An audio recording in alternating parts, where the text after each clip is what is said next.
bolehkah Ustaz nasihat isteri-isteri kerana mereka sangat garang?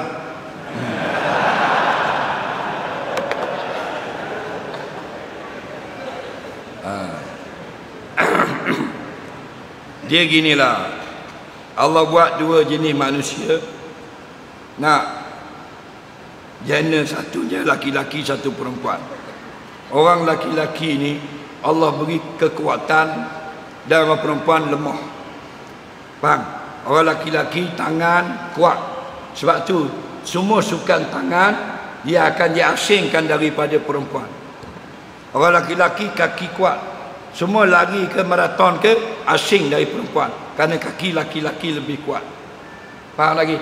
Gitulah segala jenis sukan akan diasingkan. Bola, hoki, semua asing. Kerana perempuan lemah jasmani. Tetapi Allah itu maha adil. Ada dua perkara dia kuat dari laki-laki. Pertama mulut, kedua nafsu. Mulut menang perempuan. Sebab tu sukan kalau jenis guna mulut tidak diasingkan. Pertandingan kalau guna mulut tidak diasingkan. Contoh pertandingan pidato. Pidato campur tak laki puan? Biasa menang laki ke perempuan? Itulah. Mu tengok kita punya tok dengan nenek, mana banyak mulut?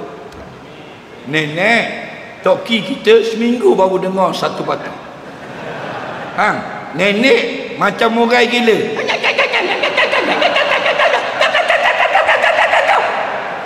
Nenek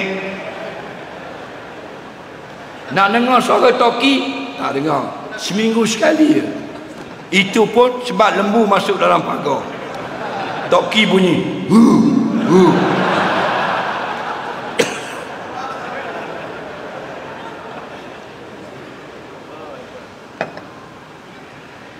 mak kita dengan ayah mana banyak mulut? Kita dengan bini kita. Nampak? Tu kelebihan dia. Sebab tu bila dia kerana mulut saja yang dia berkuasa, akhirnya mulut dia terlatih, profesional. Bini kita cakap dua patah ya, geng kita. Kita nasihat dia sejam tak jadi apa. Bini kita buat salah, mengumpat jiran, kita pun syarah bini kita, tak baca begini-begini haram lah, tak bagus lah, mengumpat lah, berdosa lah, begitu lah. Baca hadis Bukhari, baca Muslim, Abu Daud, Tirmizi, Nasai, tak jadi apa. Bini kita gini je.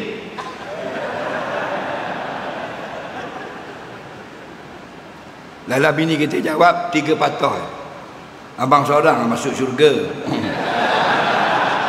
Jam kita habis. Tahu tak? Tunggu, Tok Imam dia marah bini dia sejam. Habis ayat keluar, bini dia gini je. Bini imam jawab 2 patah je. Imam tidur masjid. Tahajud terus, Allah. Orang ingat warak tak balah dengan bini. Nampak?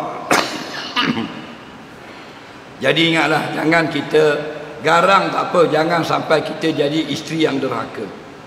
Di antara isteri yang derhaka, mulutnya jahat bercakap dengan suami. Bila dia bercakap ya, sakit hati suami dengar. Ada tak lagu tu? Imam Az-Zahabi sebut dalam kitab Al-Kabair, dosa-dosa besar, 4 golongan perempuan isteri, member of the hell, ahli neraka. Nombor 1, bazilatul lisan ala zawjiha, isteri yang mulutnya jahat bila bercakap dengan suami. Faham lagi jahat tu? Tak, pandai diguna ayat, sakit hati suami dengar. Tak? Member of the hell, ahli neraka. Ma'uzubillah. Itu pesan-pesan lah. Tak? Puang tak? Tapi bila kita kata awak ni tak baik, awak ni, awak seorang lah baik. Dia kata gitu. Awak bila saya cakap gitu, awak lawang, awak kata gitu. Tak, awak tak nak ke menjadi perempuan yang solehah, perempuan yang baik-baik? Dan kalau saya tak baik, kenapa kahwin dengan saya?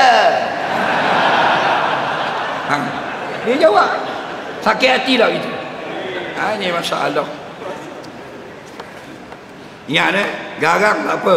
Jangan sampai kita menyakitkan hati suami. Nampak? Isteri solehah, kita pandang muka dia, kita dah gembira. Allah hebat. Rare.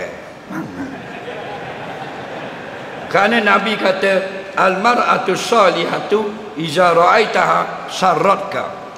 Isteri yang solehah, kau pandang saja mukanya, dia akan menggembirakan kamu. Kita keluar pagi pukul 7, jam 2 jam sampai pejabat pukul 9. Keluar pejabat pukul 5 letih. Faham tak lagi? Letih badan kita. Jam pula 2 jam, 7 suku sampai rumah. Bang, kita masuk kereta dalam pagar, bini kita keluar kat pintu. Bang, kita tengok muka dia saja, kita hilang lengah, gembira rasanya. Itu isteri soleh. Dia punya ekspresi muka dia, bang. Ini hadis ni. Ada tak bini kita macam tu? Bini kita pagi kita segar, gagah, lepas breakfast dak kerja lagi, power, nak pergi kerja, tengok muka bini, lengah terus.